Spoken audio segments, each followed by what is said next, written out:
Tinpiriba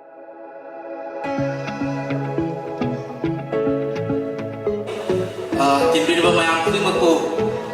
amaka mukhana khurumjari mathang asidi mathanggi program sidi aigi nungsijarba oja imoino group ki chairman oibiriba longjang babasana lawai khadang thambinaba ai stage ta kawgasage so mayam ahuba ko adaga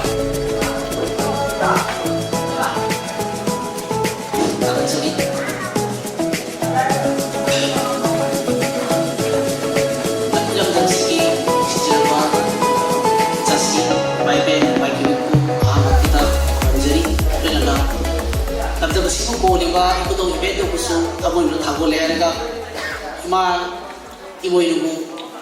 mikir ujar lega nasi di singlem laba single boni kuda kasida nasi pakok ceriba imo ibu event sigi mari lena beda sana lega tak lagi lagi mayam da itu dah sekarang macam mana ba besar Minggu ini penjara Dr. Makhun Manibu Ibu ini grup pagi tadi thamu ini nusi baga untuk coba lenda taram na ucari. Baiklah na bang election bini ba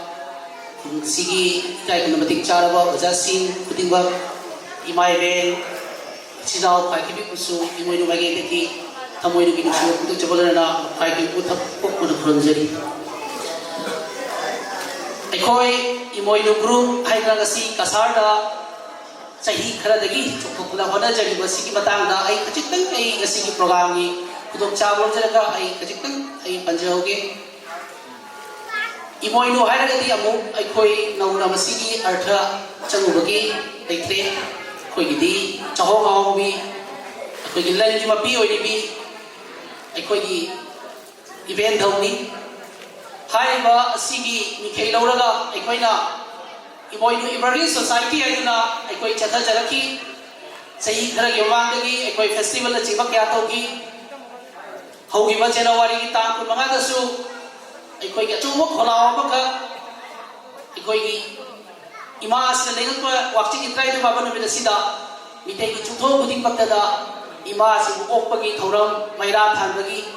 haigi kholawa ba aikoi da kanna chatha jaraki hai ro mami asi tak da sun ekoi gi asam gi ekoi bada leiba gawati hojai danatana sadale ba manipur da su si gi mami ba chungmai ekoi gi group gi bakhalor si ekoi sadok cha baujari tasina ekoi gi gasi ekoi society stegi chata jar badagi hobi ba covid ki miya da thak thak law ki ba asi gi manung da society katna yarakta bagi kopchang kya sajala pada ekoi na ahan koi da sana leba ki wang bada tariba mitei sigi maruiba wakalo de bela kusale haega manipur ki wang bada ahan ba aikoi mitei ki first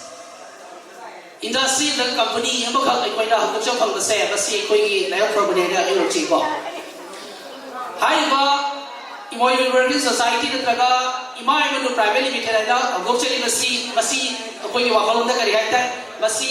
cham chamba formalities of government maintain to jabani government ni tawda da ba tawda khara da tawda bo asen badi aikoi imoinu hai badi aikoi gi mitei ima gi macha ami mitei ma gi macha si group hai bani imoinu group hai basi basi akoi lana gi na chate basi akoi jati si aikoi gi maru ba pandam di ngasi aikoi mabi pa lai thaba aikoi sagi asigi Tengdari ba awa ba kaya si asum do munong gi hajalaga dori ba sale gi lamda ko asigi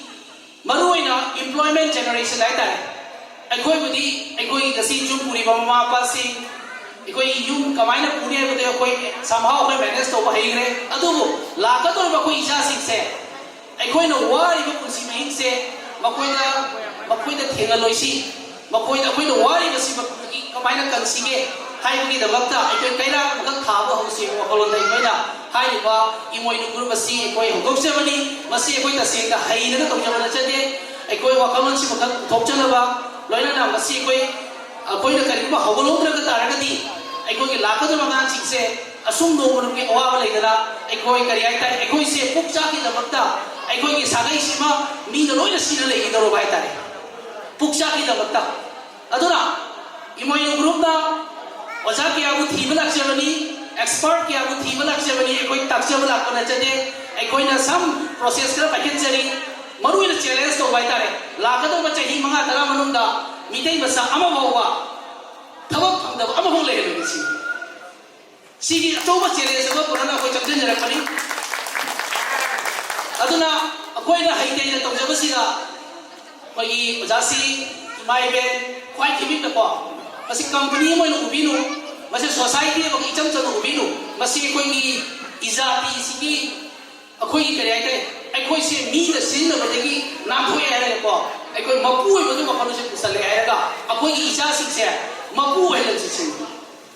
सिगी मखनु लोके चंचलपनी असिगी दमकता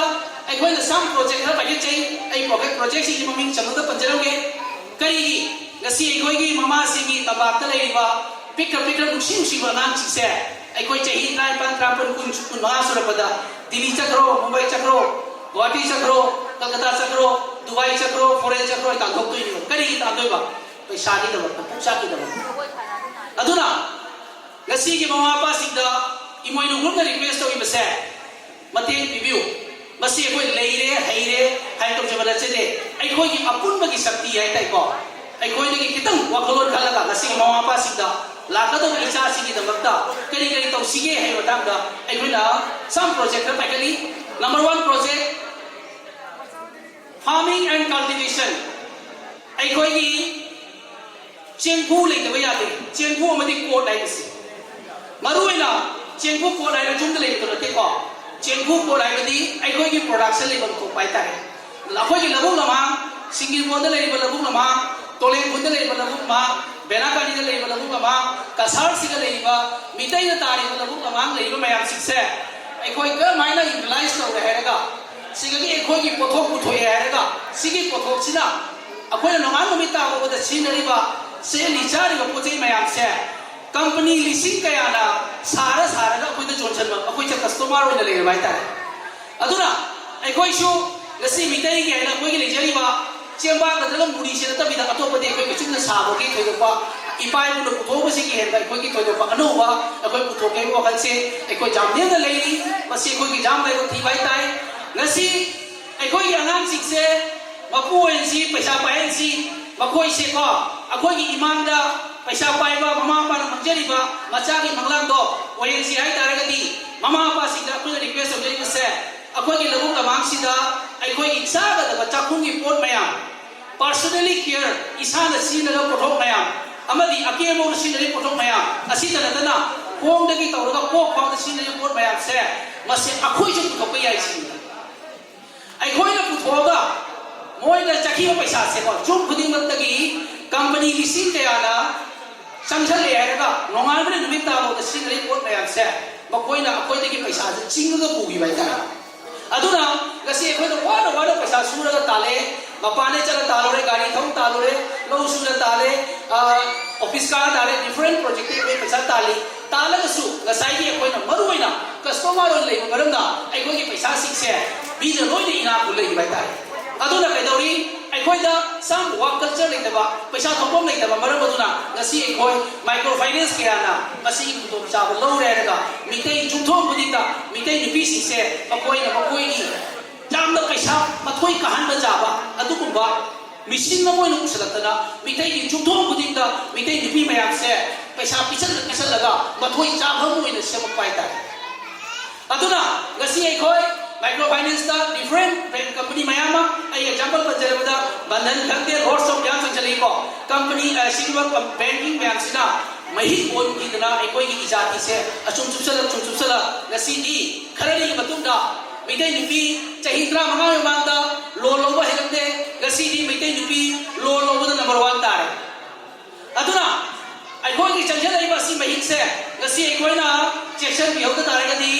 लाई बच्चे ही मंगा अंतरा बदा मिते निपी कयाम लो ने suicide तो बगी chance ला पाता है thank you अदुना आई लाइजे से लो भत्ते बनते लो नि तो मथौ ताबले लो नि तौ तबु अखोइना गसी कुमंदा हरा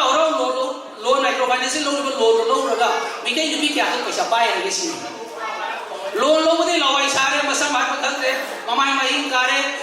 फुना रे लाउना रे एकदम करी आई तारे आईदी चिंगन भी तारे आईदी मुंगे शांति लेते बगी दी प्रिंट थले बदी तो लो लो रही ना फुले पैसा पाए बदी अब तो को मोय अदुना आई राइजे से लो लो बदो बथौ ता लो री तो करी की लो री नो सिक द रियलाइज तो सिको अखोय लो लो से करी पैसा लेते बनी करी की लेते तब सुनिया लेते करी की सुनिया लेते इकाई बा आई बदी अखोय तब सुबह इकाई पर लो लो बदी इकाई दबाई तारे अदुना अइना अखोयगी समाज से कल सिगाई तारगदी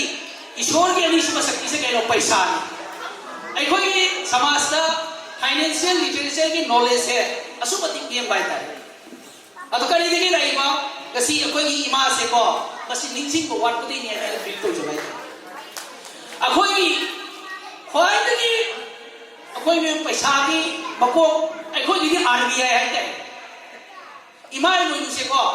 अखोय मिते गिरी आरबीआई की सुन मगन पैसा ले तौ तबु अखोय ना मासे नोमगी मैराम तालो पाउगी माबु थौसाबी दे मांगोंदा कोइना करी हाइताय अदुगी पसक्तो या धतिना आइदि सुमाइना का हेबा जाउ इमोइनु कनानो का हांग जाउ अदरा आइगी इमा आइगी इवेंट हौ को अखोय ना पसक खबी द बाइ से माना क्या वरो मनी अदु जस्ट फील तो जे मामा अदुना मचा अदुना मामा थौसाबी रे नो मामा अदुना करी फील तो एक्जेक्टली अखोय ना गसी इरान रबा खुंगंगमा समाज अमा कोई सी कोई बा अखोई इमा करानो खंजलतबा अखोई की मरु करानो खंजलतबा दे नाउ दे की दगी अखोई के दौरी गसी इमोइनु थमसा दबदगी इमा इवेन तो थमसा दबदगी गसी अखोई से बंदर रो खांग ले थाजबी को गया अदुना अखोई रिक्वेस्ट जरी से इमोइनु आई बसे अखो जामन हाय मागु थमोइनु लाबा पूजा तो वेमुंदो इंना मौन नुसिबा जुमान होइने दुगी मुंदो सुवा वारोसी माबु थमोइ नुना चेन लाचबा मुंदो मान अफबा थबक तो तको लोय तो ngam mani si aduna mayam suena habira mani puja to bira mani tau to wina request ja waibu to hu da le ga su ko ngasi ko bu mi ta gi hayeng ni bitta imam gi mi khai da ko maira ma to re su ko gi mayam ta mi si ko kya ho ya da ani sibada अब तक ये request हो जाके हने की 25 चकी को watching in time थोइदो कना कना थमोइ सिंगाइ भी को इमा दि लोइ थबि इमा की दबक थोंगा लोइरा थानि के अब तक खुद थांगा की बसे ओके इस गाइड थालो दबि था इस खले अखोइ लाइ से अखोइ लंजे ब तौरे नो दाउ थंग जगदि चमानि को आई लाइ जे बदि वाचिंग इन टाइम थोइदि से इमाना मचा सिंसे पैसा पीरु लगे नुंगाय हलगे अवाना ताद्रिक कल लगे ले को निसिका को अखोय न मा मैरा को थाबी द बाइदा क्या मेरा थी हर तो को मारा लागो त हरो रो न सी निंगो न मना मपाम ला को मतंदा माकी मनबा मबुम दुना हरो रो तो रदी मना मदुना निंगो रो रिदुना थमोय दगी पेन द को करे त नैसेबा माकी अस बोर पीएबा इते की वालिदा निंगो न बोर पी ले मांगे हेदी को करे आगे जासी अदो गसी इवेंट दो सिले न को थौसाबी दबा हाई दबा लोन मा लाख मतंदा कयामा कोइ सिनबा अदुना मा जे चंगा को चंग ngam को हल्ला चकी बाइ ताय अदुना कोइ से माइक्रो फाइनेंस में आगे लोन खांग बाइ ताय सिन्या अदुना प्लीज मथां चाहिए दगी दी वाचिंग इत्राई को लाख नि मांगदा देवाली लगी है ना सिंगिरपुर लेकाय से टोलेंगु लेकाय बेलागंज लेकाय से को देवाली लगी है मैरा थांसी अंगांग बच्चा ना सोई ना है कनी मामा का से कनी मैरा थाली नो देवाली से ना है कनी बा अतु को सोई ना है का सी दी बे दो ले को नि ने तितार कदी असुमाई ना कोई अंगांग नो नेक्स्ट जनरेशन तबिरम तारगदी कोई की तो लाकनी आई लालाई थोदो पा इमोन मता खंजे दे थमोय नु लाक खरा दो कोई तो जो कसी कोई की सार ले मेरे ले सीन न माना कसी इमोन मता का वरी नहीं कोई ताव के फम बताई नी तो बो आई साइ जे बतो को साइगी दिवाली को बता करी के मेरा थाली ने को ताव आई खंगे आई मो तो तसे का हद तारगदी को दिवाली लाक दे कोई मुंगती ले को पाओगे मेरा थाल पाओगे आई मो तो सोम बिरोबा करी के दिवाली थाली लो हम तो को मासु थाले ही थाली है के कोई स्विंग खंग दबाई दा ꯃꯗꯨꯗꯤ ꯑꯩꯈꯣꯏ ꯀꯥꯎꯗꯦ ꯄꯨꯡꯉꯥꯟ ꯂꯥꯟꯊꯥꯂꯤ ꯃꯊꯪ ꯆꯍꯤꯗꯒꯤꯗꯤ ꯂꯥꯛꯀꯗꯧꯔꯤꯕ ꯏꯃꯣꯏꯅꯨ ꯂꯥꯛꯀꯗꯧꯔꯦ ꯍꯥꯏꯕ ꯇꯥꯕꯗ ꯑꯉꯝ ꯃꯌꯥ ꯊꯥꯗꯅꯀꯣ ꯑꯩꯈꯣꯏ ꯑꯃꯠꯇ ꯑꯣꯏꯕꯒꯤ ꯂꯧꯁꯤꯡ ꯃꯉꯥꯜ ꯕ꯭ꯔꯦꯟ ꯑꯃꯨꯝꯕꯁꯦ ꯉꯥꯜꯍꯟꯕ ꯑꯣꯏꯅ ꯏꯃꯥꯕꯨ ꯐꯖꯅ ꯋꯦꯜꯀꯝ ꯇꯧꯔꯦ ꯍꯥꯏꯔꯒꯀꯣ ꯑꯩꯈꯣꯏꯒꯤ ꯁꯛꯇꯤ ꯄꯥꯋꯔ ꯑꯃ ꯎꯠꯁꯤꯀꯣ ꯑꯁꯤꯒꯤꯗꯃꯛꯇ ꯑꯍꯣꯡꯕ ꯏꯃꯥꯒꯤ ꯈꯨꯕꯝꯗ ꯇꯧꯕ ꯌꯥꯗꯦ ꯊꯥꯒꯠꯆꯔꯤ ꯁꯣ ꯀꯔꯤ ꯍꯥꯏꯇꯥꯔꯦ ꯑꯩꯈꯣꯏꯒꯤ ꯏꯄꯥ ꯏꯄꯨꯅ ꯊꯝꯕꯤꯔꯕ ꯂꯧꯕꯨꯛ ꯂꯝꯍꯥꯡꯁꯤꯡꯁꯦ ꯃꯃꯜ ꯂꯩꯈ꯭ꯔꯕ ꯂꯧꯕꯨꯛ ꯂꯝꯍꯥꯡꯁꯤꯡꯁꯦ ꯃꯈꯣꯏꯅ ꯆꯄꯜ ꯇꯣꯡꯗꯅ ꯋꯥꯅ ꯁꯨꯔꯒ ꯊꯝꯃꯕ ꯂꯧꯕꯨꯛ ꯂꯝꯍꯥꯡꯁꯤꯡꯅꯤ ꯉꯁꯤ ꯃꯆꯥ ꯑꯣꯏꯕ ꯑꯩꯈꯣꯏꯅ ꯂꯥꯏꯔꯤꯛ ꯈꯔ ꯍꯩꯔꯒ ꯄꯩꯁꯥ ꯈꯔ ꯄꯥꯏꯔꯒ ꯂꯝꯁꯤꯡꯁꯤꯕꯨ ꯊꯧꯁꯥꯕꯤꯅꯕ ꯆꯠꯈ꯭ꯔꯒ ꯗꯤꯜꯂꯤꯗ ꯃꯨꯝꯕꯩꯗ ꯒꯨꯋꯥꯍꯥꯇꯤꯗ ꯁꯤꯞ ꯇꯧꯅꯕ ꯍꯣꯠꯅꯕ ꯑꯗꯨꯒ ꯃꯐꯝꯁꯤꯗ ꯑꯃꯨꯛ ꯍꯜꯂꯛꯅꯤꯡꯗꯕꯒꯤ ꯐꯤꯕꯝ ꯑꯃ ꯑꯗꯨ ꯃꯣꯏ ꯊꯃꯣꯏꯗ ꯈꯜꯂꯤ ꯁꯤꯡꯒꯤꯕꯣꯟꯗ ꯀꯃꯪꯒꯥꯗ ꯇꯣꯂꯦꯟꯗ ꯍꯜꯂꯛꯑꯒ ꯂꯩꯔꯦ ꯑꯩ ꯏꯆꯥ ꯃꯥꯡꯒꯅꯤ ꯀꯥꯏꯅ ꯐꯤꯜ ꯇꯧꯖꯕ ꯍꯥꯏꯇꯥꯔꯦ ꯑꯩꯈꯣꯏꯕꯨ ꯀꯣꯏꯕ ꯑꯩꯈꯣꯏꯒꯤ ꯄꯨꯟꯁꯤꯗ ꯐꯪꯉꯤꯕ 이자티기 자가시고 아코이나 망고 자가를 오고세 렘도 티바이데 아코이기 딜라이레 바기케로 싱글본세 코이기 딜라이레 바기케로 시길람답세 사나레바 콜한 바카나이 바나리 바토로 바나리 시바토로 테바시 아코이기 바토니 시갈레 오자시 이시나우 아코이기 람답 싱글본세 아코이 사나레바 콜한 레예 시기다박다 이모이노 그룹 좀 도저라버리 까리까리 타오시게 싱글본시다기 피사리 보라 벨리시마 혼나 탁시게 요게 보라 벨리시마 인간 탁시 보라 벨리시마 마토다 보라 잡라이 도시 라북 나방 징게 신나래가 ngasi aikoina chari ko lo nga do andhra pradesh lai ni aikoigi jumda gas amala ko tamda nga ro kilo ma lai no do gas ma pijana hona bada dugi paisa do kai chaki andhra pradesh tan chaki vai ta aduna ngasi aikoi nai do nak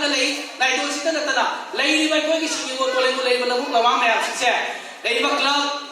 nupi group natraga koi sinau group lai ba sinau kaya se punjal lai ga aikoi whatsapp ta ko aikoi matik chana nga supply thoba jai nga kudate mushroom thoba jai koi thoba jai makhal kaya gi pot thoke mayam no wari se sikatani kai thel kana na pidi asi de ko ado kai thel se ni moinu bijage kai thel ni moinu bijage thabak susi wakal chen autopsy morning shift day shift night shift autopsy thabak susi lo lo bu singdi si mathal do lo do ko thabak su ba si mayam ya ba ya da roi de si thabak susi चोंदोरसी इसा सिंचे अखोई line तमले इसा सिंचे हायेंदी company थबक सुरी सुर बुदी को इसा सिंदो single bone सिगा Laiba थबक Shubham मयाम दुगी मपु वेला नसियोबा याको सो अदुना इखोगी farming and cultivation तो चंजले अनि सेंगा वाइते इखोई से सेंगा वाइते सादे आइतारे सेंगा वाइबदी बेंग हाइबा इखोई इसो बेंग होको बयाए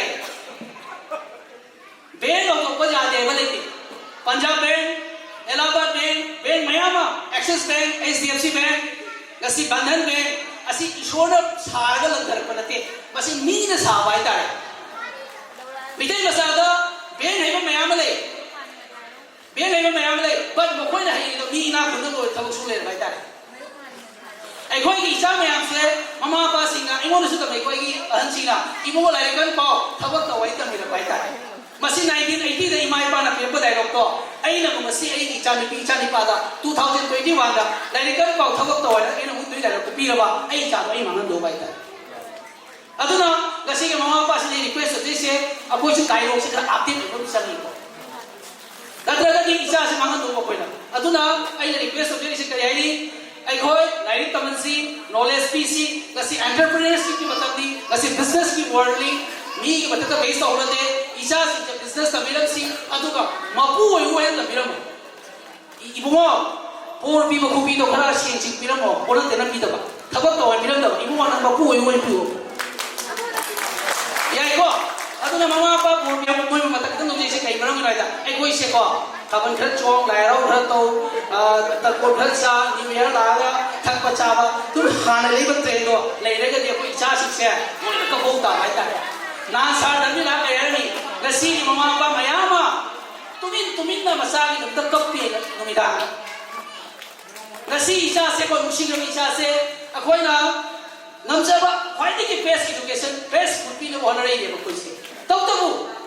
हे माना मास्टर लोरे ग्रेजुएशन लोरे सको बकोइ बु थवक पीबो नगद्रो अदुना ममा बा कयामा सीबा ngam bai tare tawdabu sengau kasi bandhan bank ai mamai lalu banjare chahi transfer mangda lupa lagani kadar hoki bani agartala gi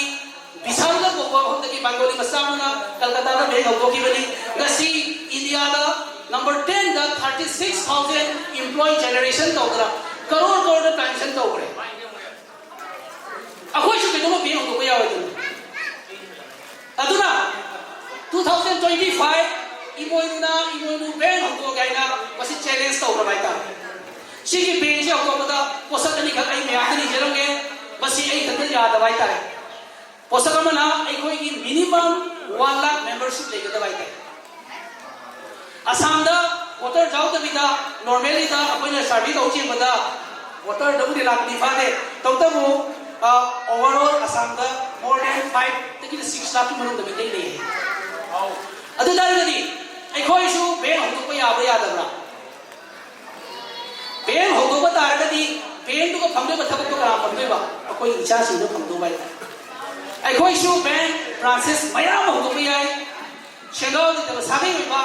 Cenggu lagi dah besar ni benar, migi cenggu lagi all dah besar lagi ba. Ani sudah dah migi sengau ke pesan aku calai lagi ba. Adu dah malu itu dah nasi mama apa maya wari se, aku itu dah wari ni minister cakap pesan pijaru ba, line no thagam no ba. Asyik tadi laga dah ba poin pipa ngamoy, aku itu beri thagam si, beri kita betul member abilo, aku itu imada, namsaba aku itu macam tentang donation tu biar kali ni RBI dah jauh amount aku itu deposit tu betul tak? Sih amount se lanai itu tu boleh ada kali ni no bank ni pokoi dah exam pass tu boleh. Aduna lupa jam dah semua kita tu boleh loi, aku isu kita tu boleh. Tahu tak bu? Aku ini mayang ni. Duga jam lah pada lupa lisi dia tu saya betul बहुत dah. Lupa jam kata iman tapi रहेगा. Icha ni thabak tu ngaji ke mama apa nak pilih tu baik tak?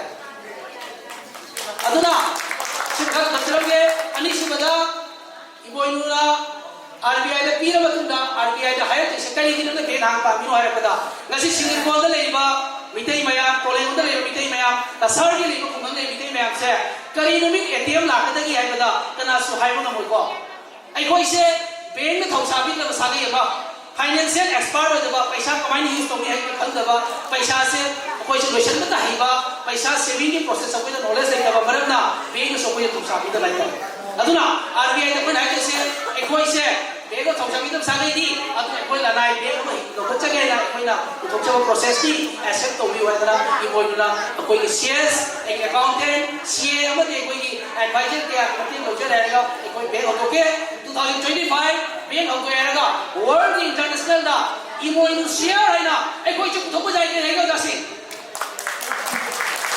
koi ki so I moi nu share imai moi nu ki share kai na world ki me am ke sa tadan si ba 100% जाएगा सिगी plan सिगी दमकता चंगेन below support तो भी member हो भी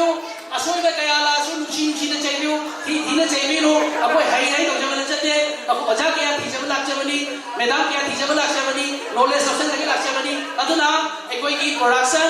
banking sector रोय में तो हम तो बंदरोगे एक कोई की कैथे लेके बजा देखो एक कोई ले से कैथे लेके बसाले ये माय तारे एक कोई की कैथे मस में इफाल दा इमा कैथे ले को ai koi ki su kai thel ga thau tai ko maya ma thau ta ta da ro ta ro to kai ni la ni atia da thak je la ga nung ka da pai ka da ga ji ni da roi aduna